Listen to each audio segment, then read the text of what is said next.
ప్రియుడు రక్షకుడైన యేసు ప్రభు నామములో అందరికీ వందనములు తెలియజేస్తున్నాను. రండి ఈరోజు కొన్ని మాటలు చూసుకుందాం. మనం మీకు అందరికీ వందనములు. అందరు క్షేమంగా ఉన్నారా? మరి ఎంతోమంది క్రైస్తవులు పడిపోవటానికి ముఖ్య కారణాలు ఉన్నాయి.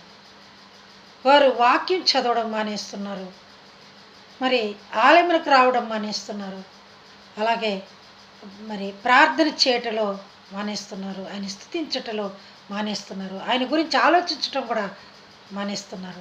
అలాంటప్పుడు సాతానుడు మీ హృదయంలో ప్రవేశించి స్థిరపడి ఆయన ఇంకా పీఠం వేసుకుంటాడు కదా సాతానుడు.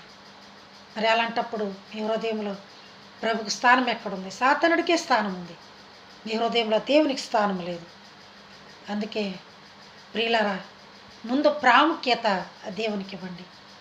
ఎందుకంటే ఆయన విడిచి ఉండవద్దు. మీరు ఆయన విడిచి ఉండదు. ఆయన పాటలతో కానీ, వాక్యం ద్వారా కానీ, ప్రార్థన ద్వారా కానీ ఆయన మనసులో స్మరణ చేసుకుంటూ ఉండండి. మీరు ఎక్కడికి వెళ్ళినా, ఏం చేసినా, పనులు చేస్తున్నా కూడా మీ మనసులో ప్రభుని స్తుతించే అవకాశం ఖచ్చితంగా ఉంటుంది. మనసులో ఒకసారి ఆలోచించండి.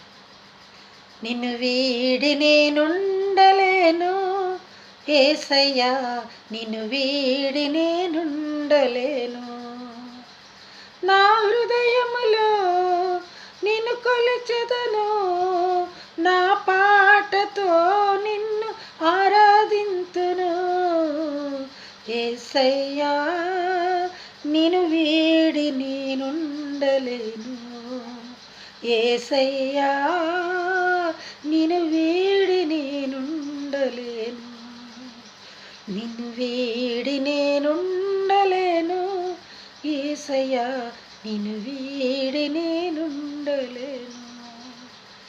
ఆయన విడిచి ఉండలేమని ప్రార్థించుకోనండి. తప్పకుండా ఆ సాతానుడు బయటికి వెళ్ళిపోతాడు. ఆ హృదయంలో ప్రభువుకు స్థానం ఇవ్వండి, ప్రభువుకు ప్రాముఖ్యత ఇవ్వండి. Thank you. And all. God bless you all.